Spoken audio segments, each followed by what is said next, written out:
Hello, my name is Blaine Bettinger, and I'd like to speak to you today about some of the new tools that were just recently launched at MyHeritage. To give you a roadmap for the tools we're going to talk about, we're first going to talk about theories of family relativity, and we're also going to be talking about a new clustering option at MyHeritage called AutoCluster. Now, before we start with these tools, I want to first put forth a really important disclaimer. And it is essential to understand this before diving into these or any other tools or evidence. And that is that these tools are not the end of your work. They're merely the very beginning of your work. So what I mean by that is that these tools do not generate they do not generate conclusions. They only generate hypotheses.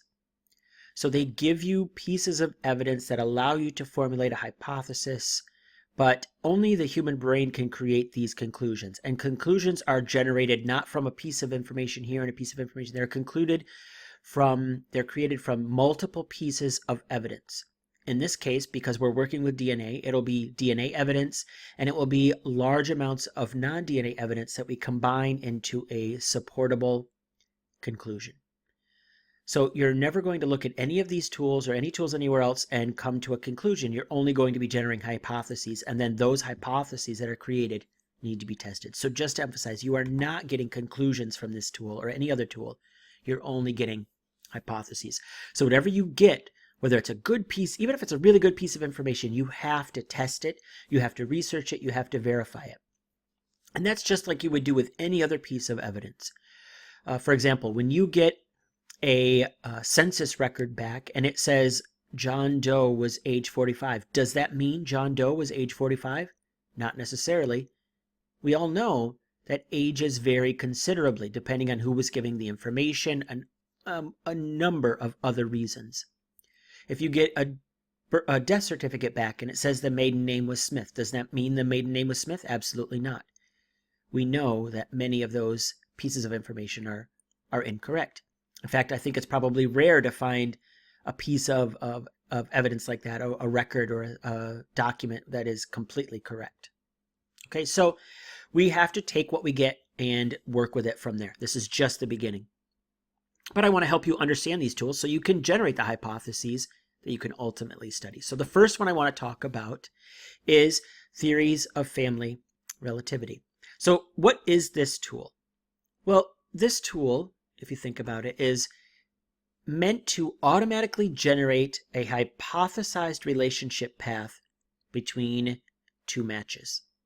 So typically this will be between you, the test taker, at MyHeritage, and some other individual, one of your DNA matches. And what Theories does, what this tool does, is it tries to figure out how are you related. Through what line of people do you share a relationship? So who's your common ancestor? Not only that, but who are the people in between the common ancestor and you, the common ancestor and your DNA match? So in order to create this hypothesized relationship path, MyHeritage will first find a genetic match. Right? That's step one. You have to have genetic matches in the database. Then what MyHeritage does is it tries to identify a relationship path using millions of family trees and billions of historical records. So what's really unique about this tool is that not only is it using family trees to create a connection, it's also using historical records to create connections. Now, not every theory will have records, but certainly many of the theories are going to have historical records as well. Now, if a sufficiently good path is identified by the tool, it's going to create a theory and it will report that theory to you.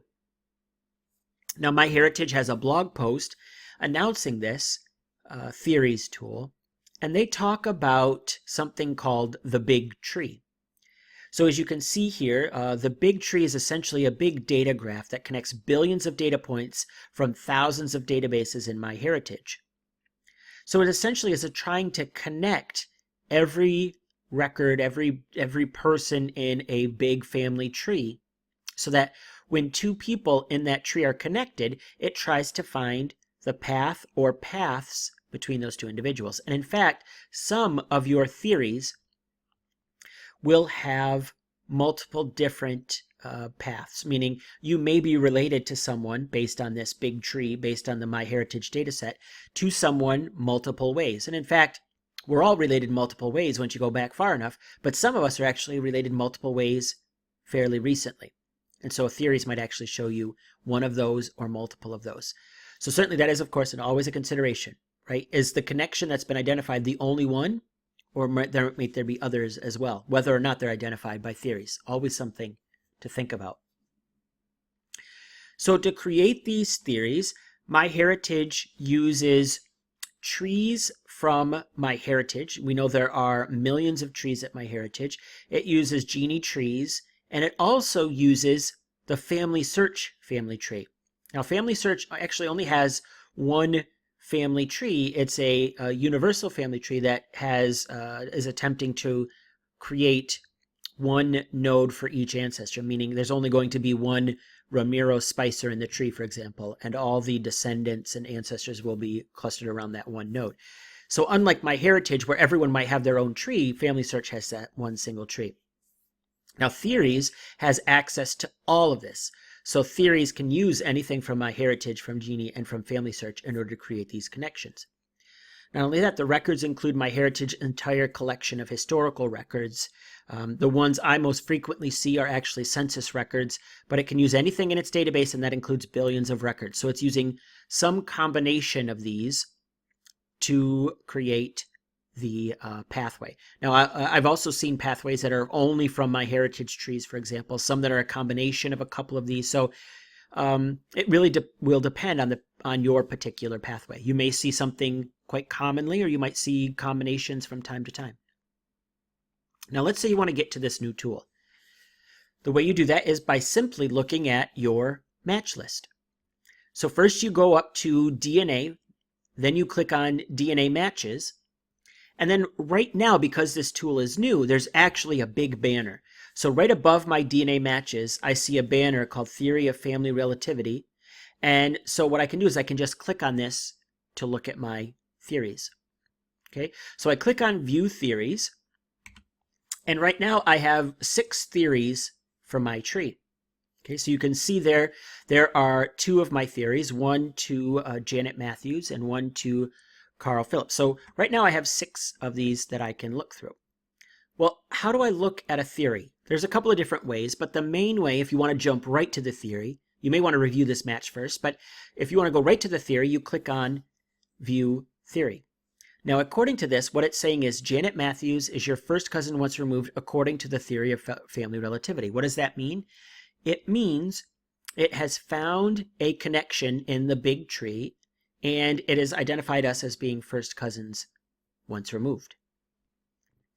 We'll come back to that. Now, that's one way, particularly now with the banner, that you can do this. Another way is to go to, again, your DNA match list, and once you're there, what you can do is you click on the filter, okay, that's under all tree details, then you click on Has Theory of Family Relativity. All right, so what that's doing is it's just showing you all of your matches that has a theory of family relativity as to how you are related to them. Okay, so let's take a look at a theory. Here is someone called Valerie Childs. So Valerie Childs, if we look at the view theory here, she's estimated to be a 4th cousin of Frank Bettinger. So Frank Bettinger is the test taker here. They share 26 centimorgans in common. And now the theory tool has found a genealogical connection, and it is identifying them as being 4th cousins. Now you'll see right below that it says ancestral surnames in common between them include Taylor and Washburn. Now you have to be careful with those. Maybe those are related to how the theory is formed, and maybe it's not, but you'll be able to see that when you click on the next page. So we're going to click on View Theory, and that's going to show us now the connection. Okay, so the estimated relationship, again, is 3rd cousin to distant cousin. Now we have a theory. Right there you can see, you see in big letters where it says Theory of Family Relativity, TM, trademark. Below that it says estimated on the first line, MyHeritage on the second line, and then theory up there at the top, theory, Valerie Childs is the fourth cousin of Frank Bettinger on her father's side. Now, what we can do is, first of all, we are going to scroll down, and it has the whole path right there in front of us. So we can look at that path. Now, before we do that, what I want to note is this path is based on 3 MyHeritage trees with 71% confidence. Okay, so this is really nice because what MyHeritage is giving you is it is giving you a confidence level in the path it has identified, and it's giving you the source of that information. It's using 3 different MyHeritage trees to create that connection. All right, so that's the first path. Now note, there can be multiple paths, meaning it can use different sources to create the connection. You can see there's a path 1 and a path 2 here. Now if we look at path 2, for example, what's interesting is that the path is based on a community tree, which could be Family Search or Genie, and 4 MyHeritage family trees with 20% confidence. Now as you can see, it's requiring more pieces of information to be put together to create that path. And so it appears that that potentially lowers the confidence. And that makes sense because the more different pieces of information it brings in, potentially the greater the possibility that an error could occur, so it has less confidence.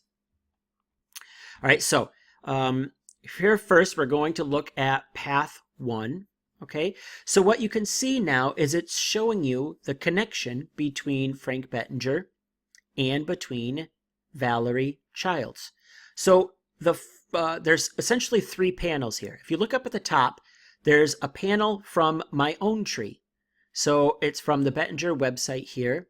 That's pieces of my tree.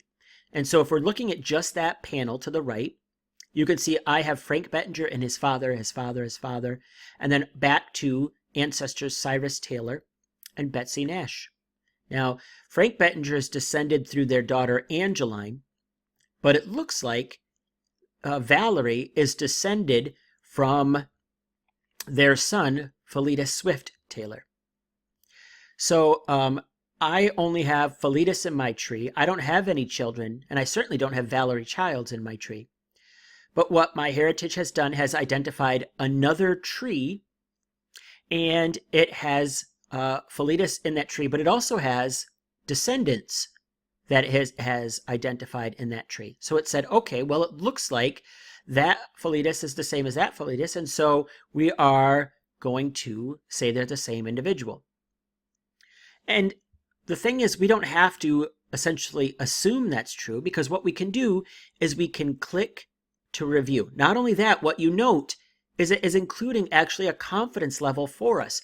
There is a 71% confidence level here that they are the same individual, and that connection is a proper one. Now, we don't have to rely on the confidence. We can actually do our own analysis. So what we do is we click on this, and up comes the pop-up. Now, unfortunately, we can't see exactly what the private site is, but we can compare the information. So if we look, sure enough, they seem to have a different middle name, or at least the private site doesn't have the full middle name. Okay, so that's a difference, but in reality, it's an understandable difference, right? We want to resolve any conflicts. Their birth date is the same, not as complete for the private site. Their death date is the same. Some of the family members are the same, and so on. So what you can see here is it looks, in fact, like they appear to be the same person. Now, what we can also do is if we actually hover over this individual, we also will get another pop-up. And this pop-up has a couple of different pieces of information. We can view the person in the tree, we can view the profile for Philetus, or we can actually search for records directly right from this tree. So if we click on View in Tree, what we can see is now we have the tree here for this particular individual. Okay, so we have the tree, we can do this investigation, we can see, oh, well, does that wife make sense? Do these children make sense? We can do more information or more research from this panel. Okay, if we go back now to where we were, the other thing we can do is we can review the profile for Philetus in this tree. We click the profile, and sure enough, now we can see this information. Okay. Now, if you look at the count there, I'm the first person to look at this profile potentially, so you can see this isn't getting a lot of coverage here. All right, so what's nice is, all right, so we have those two profiles, or those two private sites. All right, this one goes from Philetus to his son Charles, and then to a private tailor. And then that tailor might be the same as this Glenn Taylor. And so now it's making a connection here between the private site and the child's website of the private tailor and the Glenn Taylor. The confidence level is even higher than it was for the other one. And what can we do? We can, sure enough, we can click on that green circular shape there above 79%. We can review the information between the two people, and that gives us a confidence level of a feeling for how confident we are in this piece of information. All right, so the other thing we can do is now we look at the third panel, and it brings in from the child's website information about Valerie, her mother, and the grandfather. Okay, so we can see this connection. It's actually, as we said, it's a pretty close connection. These two individuals are potentially fourth cousins. And so the amount of DNA that they share, in fact, does make sense with fourth cousins. So is this the proper connection? At this point, we have a hypothesis. We do not have a conclusion, right? This is not necessarily how Valerie is related to us. There could be an error in here, not only a discoverable error, but maybe one that requires more DNA, right? Maybe not. Maybe Charles is not actually the biological son of Philetus, and in fact, Charles is related through another line. So there's all kinds of options here, right? This is just the limitation we know with any type of DNA testing and any evidence. It's that we are not getting conclusions here, we're getting hypotheses. However, for me, this is a great hypothesis, right? This is a very good hypothesis for me to pursue. And absolutely, I will write a note here saying Valerie Childs is, I'll just put in a note indicating what this particular relationship is. And I do recommend keeping notes for whenever you find a path like this. Keep notes, maybe screenshots, things like that, because we want to make sure that changes down the road don't potentially destroy the theory, right? So if Valerie deletes her tree or the private site deletes their tree, it's not clear what will happen to the theory. So we want to make sure we have it documented the best we can, particularly if we want to rely on that DNA evidence down the road. Maybe we actually put Valerie on our own tree with this information. Okay, so these are all ways for us to make sure we keep that hard work that we found. All right, so there are all kinds of new uses for these theories. One thing I really like about the theories is the fact that you always see the basis. There's a confidence level in the overall theory. There's a confidence level in each connection between either two trees or, well, usually between two trees, but either a confidence level in the comparison of the two individuals, a confidence level in the document comparing these individuals.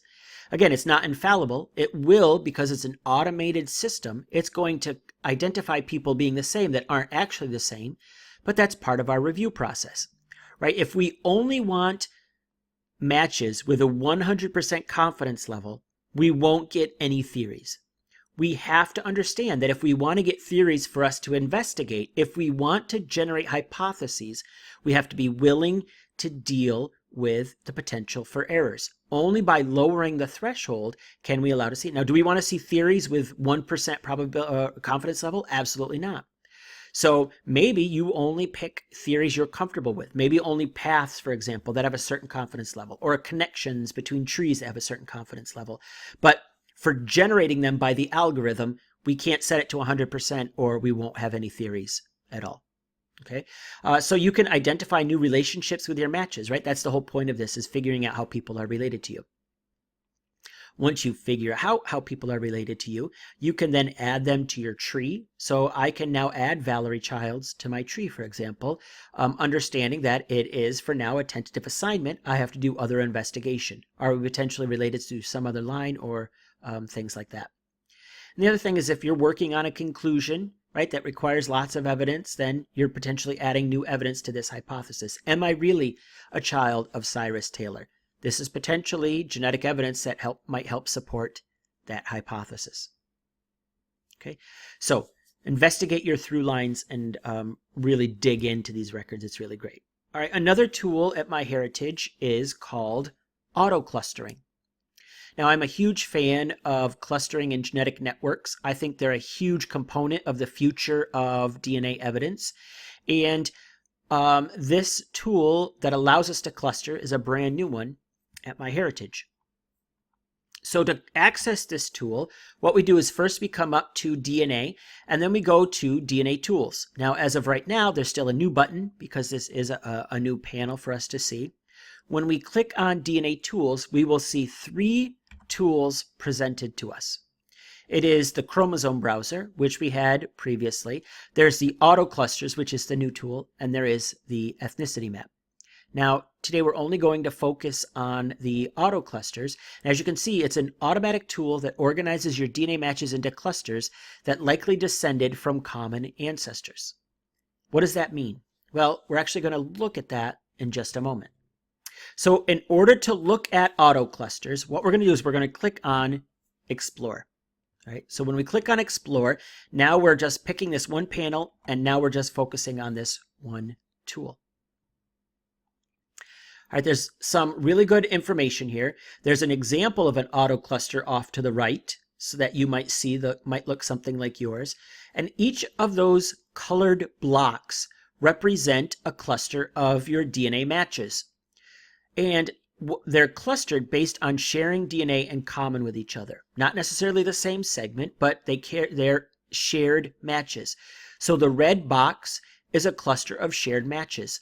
The yellowish, goldish box is a cluster of shared matches. The next yellow one is a cluster of shared matches. And as you can see, they're forming these distinct clusters. We're going to talk about how to work with these clusters in a moment. Before I do that, I want to give credit to the individual that started this type of AutoCluster. Now, clustering has been around for a long time, but the great thing about this tool is that it is an automated process. And in fact, it's just so simple to generate these that it saves potentially hours of time.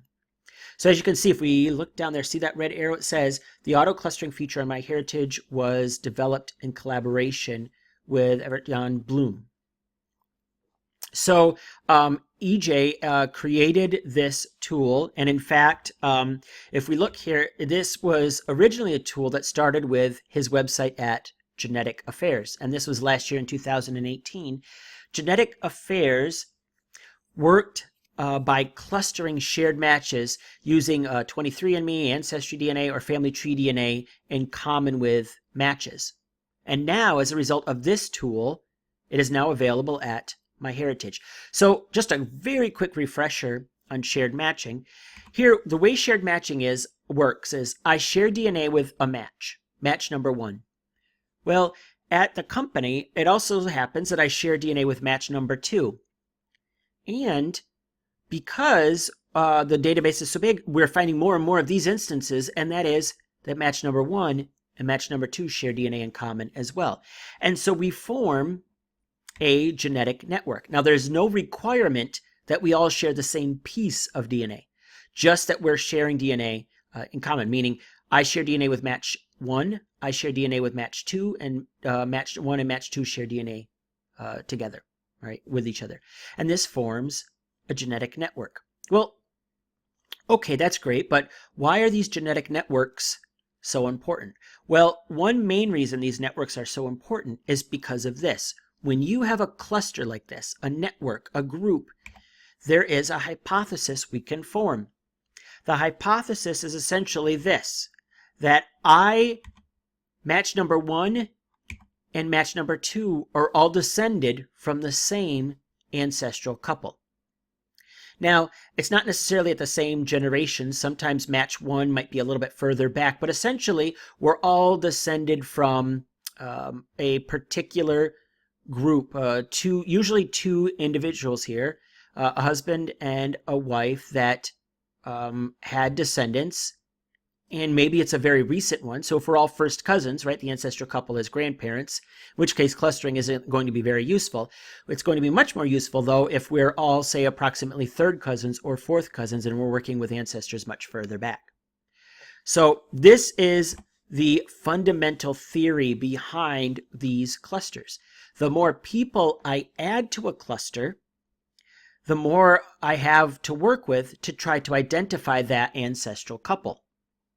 So what I want to do is I want to look at my tree and match number 1's tree and match number 2's tree in order to identify the ancestral couple that we all share in common. Now note, forming a genetic network like this does not prove we are all related on the same line. It could be that match number 1 and I share one ancestral couple, and match number 2 and I share another ancestral couple, and match number 1 and match number 2 share a third ancestral couple. Now, generally what we find is shared matching, particularly with matches that share more DNA with us, they are in fact tend to be work under this hypothesis. But again, the more distant the shared matching, the greater the likelihood we might be all related on different lines. But what we do is when we get a cluster, we operate under the hypothesis that we're all related through descended from a common ancestor. Okay, so how do we generate these clusters? Well, the first thing we do is we pick who are we going to generate this cluster for. So if you only have one test taker at MyHeritage, that's an easy decision. But if you have multiples, you just use this drop down to select one of your test takers. So I'm going to create a cluster here. I select a person, and then what I do is I click generate.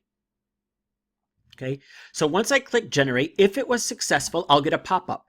And it says, we have started creating the AutoCluster. It can take a few minutes to several hours. So this particular one, we'll see, it took me about 15 minutes to get the report. Now, they email the report to you. So you're not going to get the report within MyHeritage. You're actually going to get it as an attachment to an email. And that is the email you've associated with your account at MyHeritage. So I've associated a Gmail account.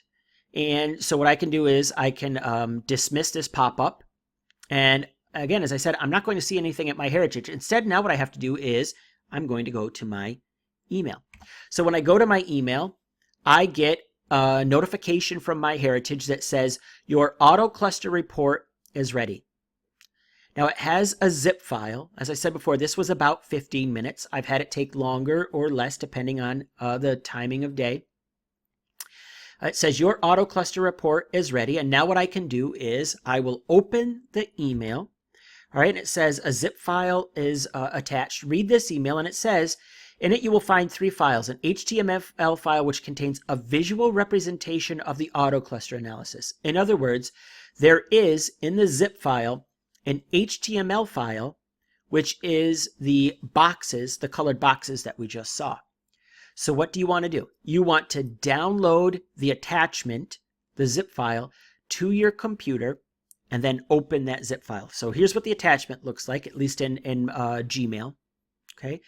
So once you download it, you can unzip it using any sort of unzip software.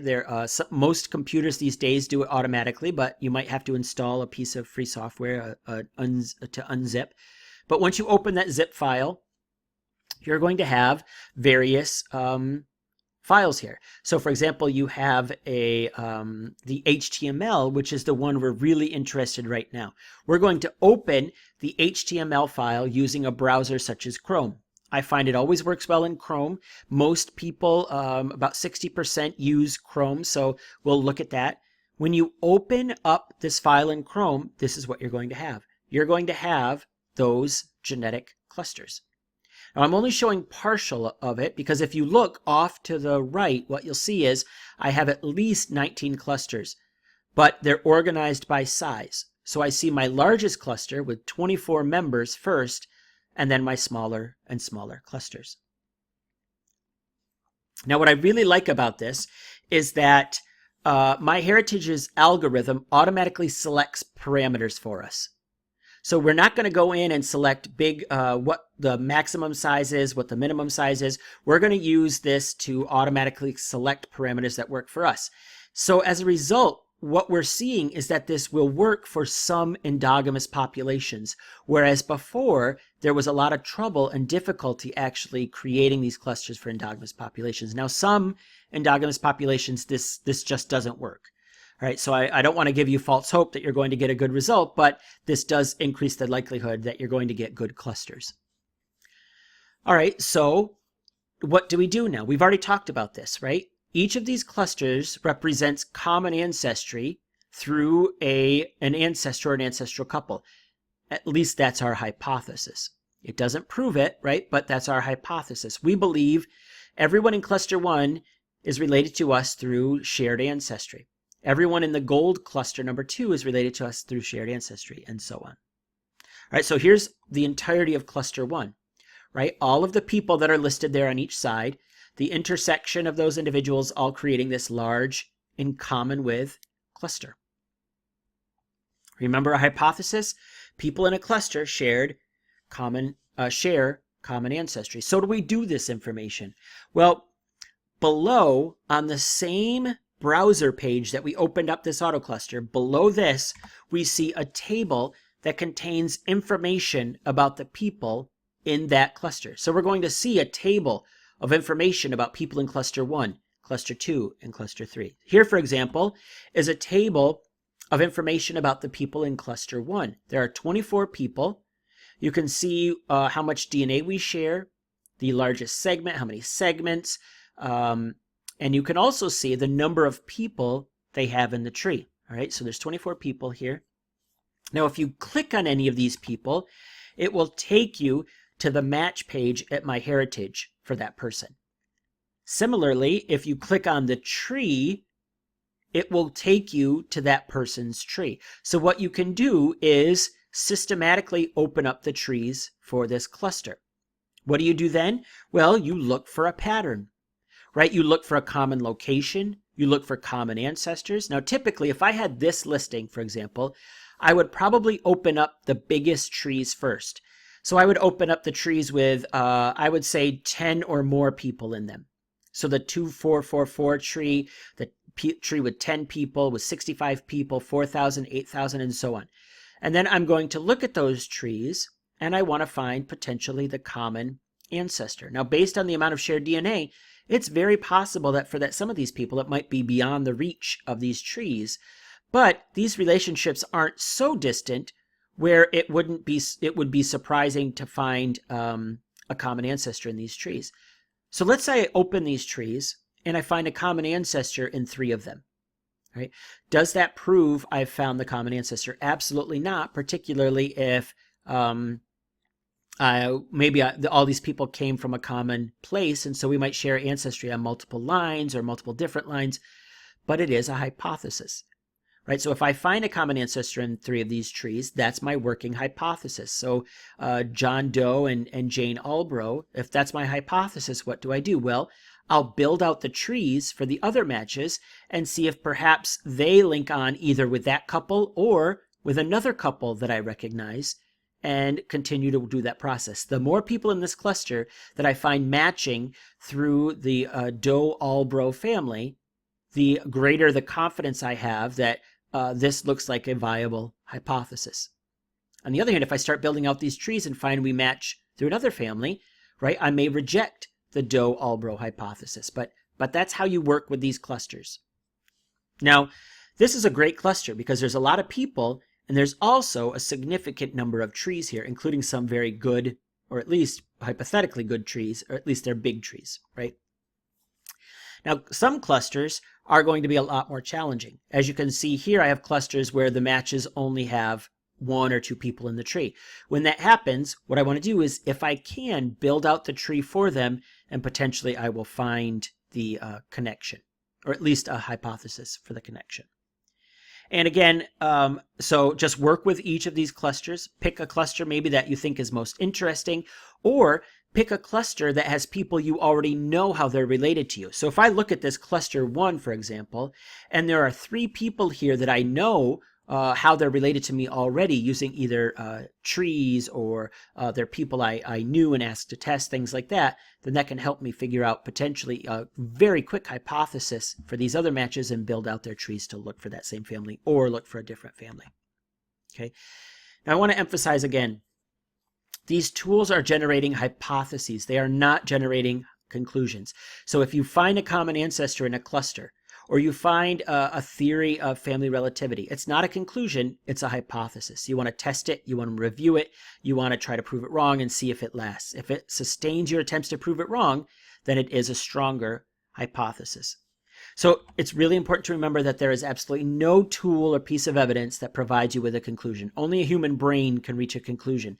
All a piece of evidence can do, all a computer can do, is give you hypotheses that you can test. Okay, so I think these are great new tools at MyHeritage. They're potentially very powerful to identify new family members and pathways and connections to help you work with your many, many matches and figure out some new clues. Okay, so look for my other video here on YouTube, the new tools that were just released at Ancestry DNA as well. It's really a great time to be working with DNA evidence. Before you go, I just want to give you a really quick intro to DNA Central. So DNA Central is a membership-based DNA education portal. It is a site that has online courses. So there are courses for things like Ancestry and 23andMe and MyHeritage and Living DNA and Family Tree DNA and so on. It has a twice-monthly newsletter with all the most recent developments in the area of DNA to help you stay on top of everything that's happening at sort of a breakneck speed lately. There are webinars and other resources. Now, if you aren't a member and you'd like to become one, you can get $30 off a new yearly membership, which is normally $99 with the following coupon code.